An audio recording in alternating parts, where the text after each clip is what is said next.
Po mga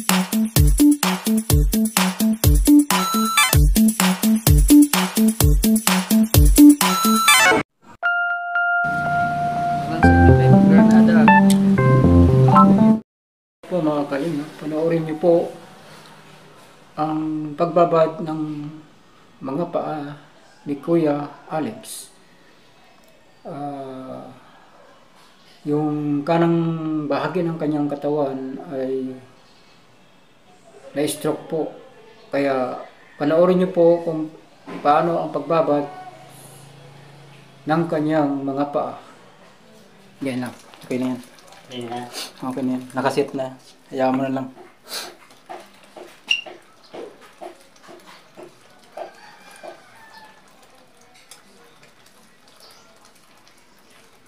Sige na. Dito na lang. Sa labas na siya. Yan na sa labas.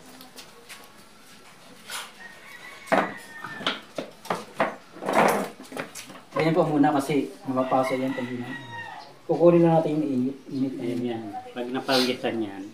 Kasi bakit natin ibababad sa may na tubig? Parang purpose po palambutin yung tumigas.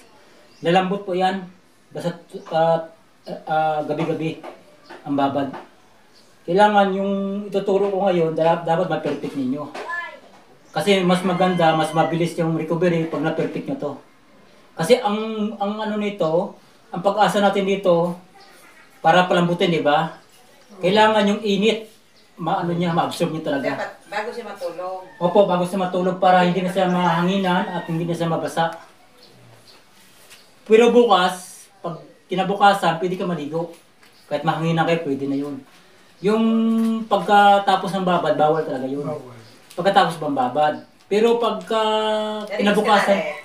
Ha? Sabi ko kung naligo na siya. Pagka kinabukasan po, pwede na kayo mahanginan, pwede na rin kayo maligo. Basta't yung ano lang po, yung iwasan natin yung pagkatapos ng babad, huwag kayong mabasa o mahanginan. Kasi baka, kasi may case po yan, pagka nagbabad ka ng mainit tubig sa katawan mo, yung sikmura natin maninigas yan pag nahanginan ka o nabasa. Ito po yung paraan sa mga namamaga, saka yung mga kumikirot, mga paa, mga kamay. Ito po yung lunas, yung mainit na tubig. Kailangan, maganda po yung pagkababad. Kailangan nasa tama o perfect ang pagbabad kasi doon po ikaw gagaling. Kaya tandaan mo yung ginagawa ko, yung init niya, anuin mo, yung pakiramdaman mo. Mga ganito pa kasi makakapasok pa ng balat yan. Kaya ang ginagawa natin, nakahangir. Maya-maya, titestingin natin kung kaya na ng balat, hindi na masusunog ang balat, pwede na natin yan, ibababa siya. Pero maya pa yan, sobrang init pa to makakapasok pa to ng balat. Ang purpose kasi dito, bakit nakahang siya, para hindi ka mapasok. Kasi mainit pa to Mainit pa yan. Kasi pag binaba natin yan, lapnos yung balat mo. Lalapnos yan. Ngayon, para hindi malapnos, pasisingawin muna natin. Pero habang sumisingaw siya, kukunin natin yung init. Ibig sabihin, hindi natin pinalampas yung init. Kasi ang init po, yun ang magpapalambot. Yun ang magpapalambot sa mga tumigas na litid. Yun ang nagpapalambot. Dati, matitigas ko to. Oo nga po. Lagi kong ginano. Iba man sa pa, iba man sa kamay. Ha? Iba man sa pa niya, iba man sa kamay. Oo, yung kamay po iba din yan. Ibang babal din yan. Pero magkatulad din po siya. Kung paano nyo binabad yung paa, maganoon din sa kamay. Kaso, 2 beses mo yun mag-init. 2 beses ka mag-init ng ganito din tubig. Sa kamay naman yun. Kung ano yung ginawa sa paa, ganoon din sa kamay po. Para, ang gagawin nyo po, pagkatapos ng, bahala kayo kung ano unahin nyo, kamay or paa. Pero iba yung kulo dun sa kamay, iba din ang kulo sa paa. Kasi ang habol natin doon yung init. Kasi ito, pagkatapos nito malamig na, hindi mo na pwede ano yan, yung kamay mo. Kasi malamig na to. Iinit ka ulit, magpapakulo ka ulit. Para sa kamay naman. Yun po, para yung sabay. Sabay yung gumalaw yung kamay mo, pati yung paa mo, sabay yan.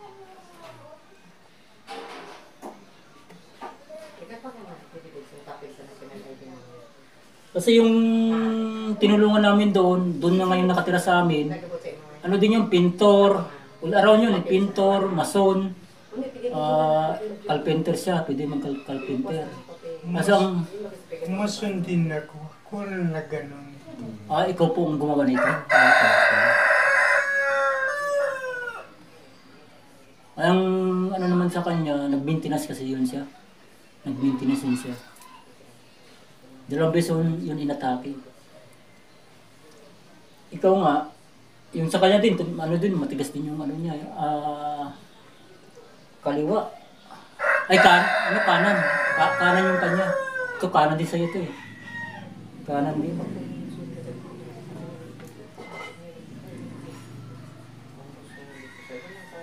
Dapat ang payo, among susundin mo kung ano yung mga bawal. Pero kung walang-wala talaga, kahit maglaga ka lang dyan ng malunggay, marami naman malunggay dyan. Yun ang pinakaula mo. Kahit kanin. Hindi ka nalugi noon kasi ang malunggay, malakas ang mineral niya.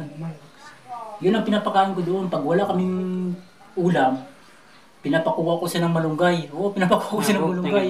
Sabi ko, maghanap ka doon ng malunggay. Pinapalakad ko talaga. Kasi exercise din yun sa kanya eh. Ngayon, dahil sa ang gamit namin gasol, hinto muna kasi umuorder pa kami ng pugon sa kanya eh.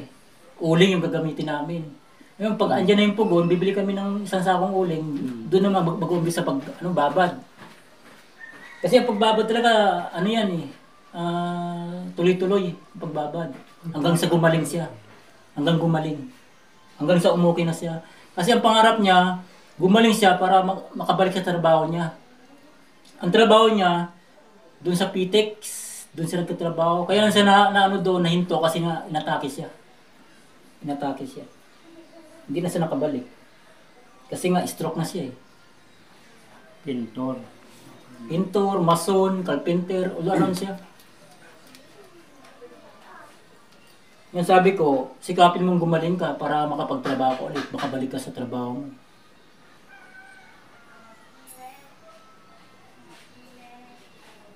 Tapos kung ang pa mo, pagkaga, ikuha mo pa mo siya. Oo, tuturuan kita mamaya. Ano natin. Basta porsigido kang gumaling, mabilis ang recovery mo. Mabilis ang recovery mo. Kasi itong ginagawa natin, lalambot yan. Ayaw at sa gusto mo, lalambot yan. Lalambot yan. Tabangan mo sarili. Oo, ang dami ko nang ginawa ito. Lumambot yung tumigas. Kailang, magtsaga ka talaga hanggang sa gumaling ka. Makarecover. Tinatsigan ko nga sa init ng araw. Ay, hindi po. Hindi. Diyan. Ito, dito yan. Gabi-gabi gawin mo Concentrate bago sa ka dito. matulog.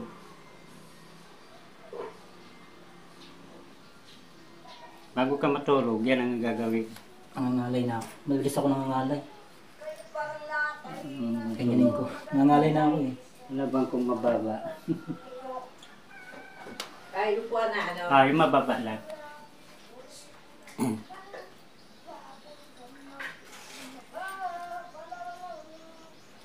Dito yung manalagay. Tanggalin ko yung ano ko. Sombrero ko. Natataan eh. Ayun na. Lagay pa ako. Yun na.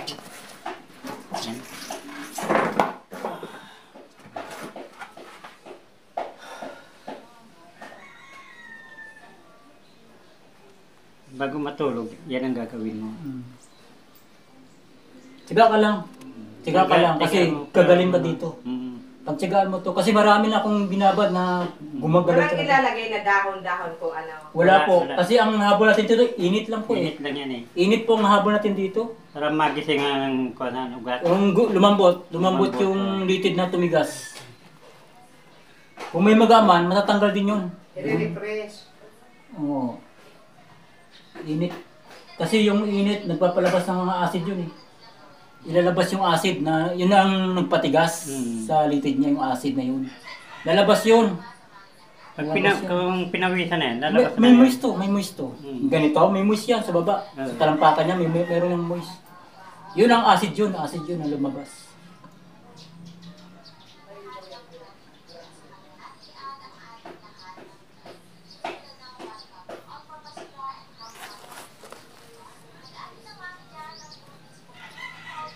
Oh, gumalaw.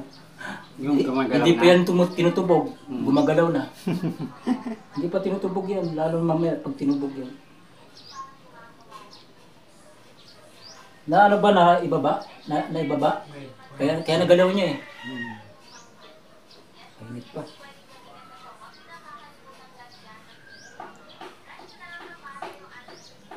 Kaya kailangan tiyaga. Gagalaw talaga yan kasi mainit yan eh. Walang bagay na hindi gumagalaw eh. Kung yung bakal nga pag na ano sa apoy eh, lumalambot, di ba? Ito naman, hindi naman to bakal. Kaya hindi apoy yung magpapalambot dito, kundi yung Usok. init ng tubig. Kung yung bakal nga, bumabaluktot eh. Dahil sa init ng ano ng apoy eh. Ito naman, sa init ng tubig. Kung gabi, kung hindi ako makatulog, laging tumitigas. O yun nga, sobrang sakit yun. Naglalaro ako ng init, Oo. sa buti. Oo. Yun ang Oo, natatanggal. Ay lalo na to. Ganyan yung gagawin. Lalo na ito, concentrate. Concentrate, di ba? Kasi kung buti, natatanggal siya. Oo. Ano pa kayo ito? Nakakonsentrate talaga. Wala sa buti to.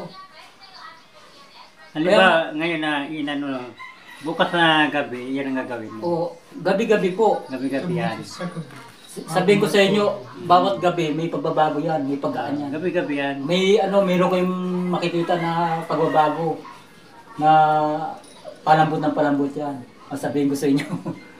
ngayon pa lang, may maramdaman na kayo na paggaan yan. Umpisa pa lang yan. Kaya nga, doon yung makikita, sa gabi-gabi na pagbabad ninyo, may pagbabago talaga. Hanggang sa makakilos na kayo na maayos. Pero may exercise po yan. Tuturuan kayo ng exercise para mas lalong lumakas kayo.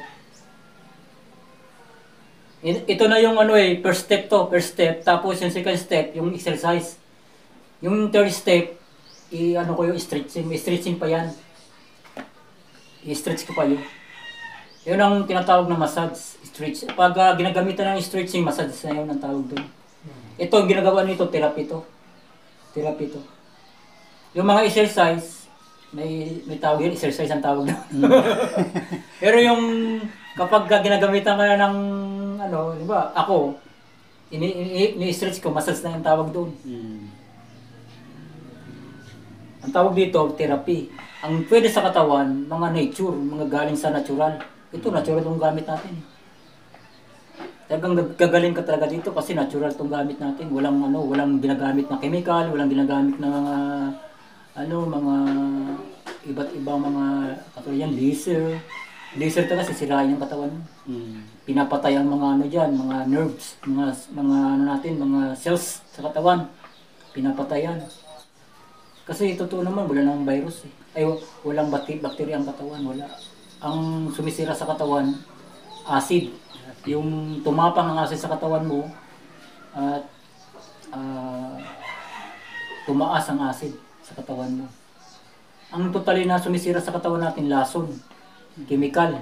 Chemical talaga. Yung acid kasi, yung acid na yan, galing sa chemical yan. Kaya tumapang siya. Walang iniwan yan sa muriatic acid. Yun po talaga yun, muriatic acid.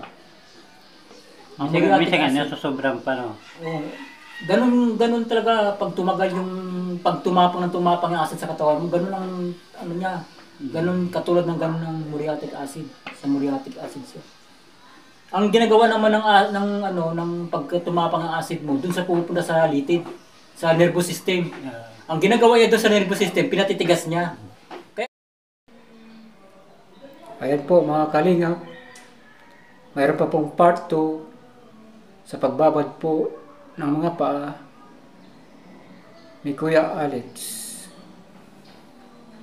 Subaybayan niyo po ang part 2 ng pagbabad ng mga paa ni Kuya Alex. Kaya marami pong salamat sa mga viewers, mga sponsors and supporters. Lalo-lalo po kay Kuya Bal Santos Matubang, kay Kuya Rob, kay Ate Edna, at Ate Jo. I-subscribe, i-like and share, at huwag niyo pong kalimutan na pindutin ang notification bell para updated po kayo sa aming mga upload. Marami pong salamat.